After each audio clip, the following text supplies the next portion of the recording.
The Haitian Revolution is a unique event. Similar to the French Revolution and anti-colonial fight, Haiti would become the second American nation to successfully gain independence from the French crown.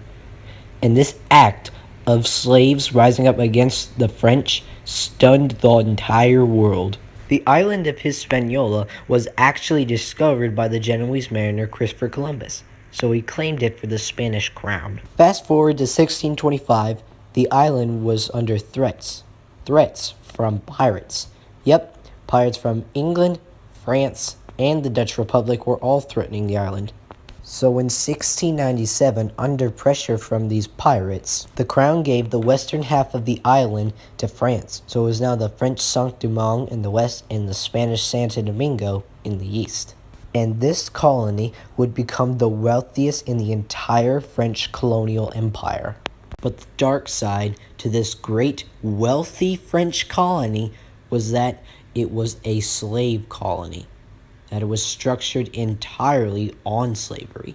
And another horror in this slave society was that slaves were literally worked to death without given food or barely even any clothing. And the death toll was so high that a third of all enslaved people, 4 million slaves kidnapped from Africa, went to this colony. Then, on August 14th, 1791, Dutty Boukman, an enslaved voodoo priest, held a meeting at night that started the rebellion. Even though 1 in every 5 slaves had a rifle, they had other advantages. First off, they could rally large armies to fight under their cause. Second, many slaves had been sold into slavery as prisoners of war, who were veterans at guerrilla warfare. And the final advantage was from 1789 to 1799, something was going on back in France.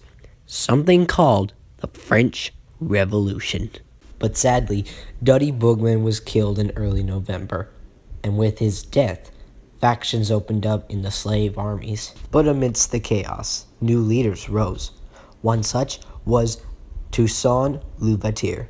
In September 1792, a French army of 6,000 had arrived to relieve the beleaguered defenders fighting against the slave rebellion. But shortly after this army arrived, the disease yellow fever turned the 6,000 reinforcements into 3,000. By now, back in Europe, the War of the Second Coalition had begun, and Spain and Britain had declared war on France.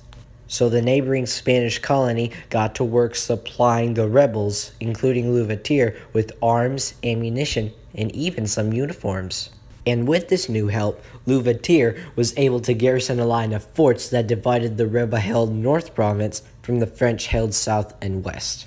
Finally, in February of 1794, tired of this slave rebellion and under pressure from the other powers, the French government officially ended slavery in all of the French Empire. And upon hearing this news that the French government had outlawed slavery within their empire, Louverture abandoned the alliance with Spain and joined France. By 1795, Spain was knocked out of the war, giving their side of the island to France. On June 6, 1799, a civil war broke out, called the War of Knives because of how many people were killed. This war was between Toussaint Louverture and his rival André Rigaud for control of the entire colony. And actually, the United States backed Louverture. The war was grounding to a stalemate. By now, Louverture had Rigaud under siege, but he refused to send any more troops to try and break him. Then, a commission arrived from France with a message. General Napoleon Bonaparte had overthrown the government and declared himself consul, and he had decided to make Louverture, who was the better French ally, the governor-general of the island. In other words, the military commander of the island. The war basically ended right there, and Louverture allowed Rigaud to slip away into exile in France.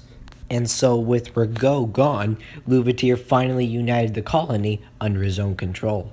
But Louverture didn't completely trust Napoleon, as rumors were swirling that he planned to bring back slavery to the colony. Tensions were mounting. But then, Louverture was forced to put down a rebellion that was led by his adopted nephew.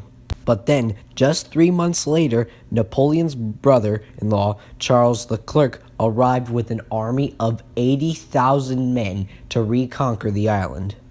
And with the recent civil war, Louverture couldn't rally a large enough army to face off the French one. So, in response to this, he decided to fight a guerrilla warfare.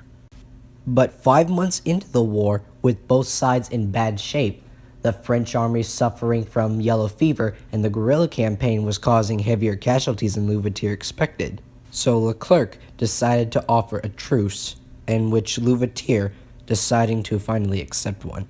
But this was a fake. He was captured and shipped back to France. And on April 7th, 1803, Louverture died of pneumonia. Back at Haiti, the slaves, hearing that Napoleon truly did bring back slavery in the nearby colony of Guadeloupe, finally unified under one of Louverture's previous generals, Jacques Dessalines. Finally, on November 18th, 1803, a general by the name of Francois Caprat and an army of 27,000 slaves surrounded a French fort, and the battle was fierce. Both sides lost 1,200 men, only 800 Frenchmen remained, and 2,000 slaves were wounded. The next day, the French finally surrendered. Of the 80,000 Frenchmen who had arrived on the island, only 30,000 would return, minus Charles Leclerc. Finally, Jacques Dessalines crowned himself Emperor of Haiti, and sadly, he ordered that all remaining white French on the island should be executed. But this backfired. More and more problems fell on the young government, with the United States, with its new president Thomas Jefferson, refusing to recognize Haiti's government or trade with it for 19 years. But others saw a different message. Haiti's constitution, that was written by Toussaint Louverture, was the first of its kind that made all people, regardless the color of their skin, equal. Also, this new government would harbor the revolutionary Simon Bolivar and loan him Haitian troops on the condition that he would free the slaves of Spanish America.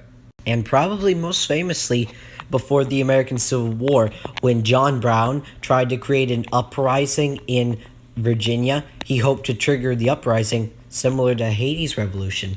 At the time, to the oppressed and colonized nations around the world, this one would become a symbol, one that showed where people, despite having little, but a desire for freedom, declared to be slaves never again. Thanks for watching this video. Don't forget to like this video, subscribe to my channel, and check me out over on Patreon. The link is in the description.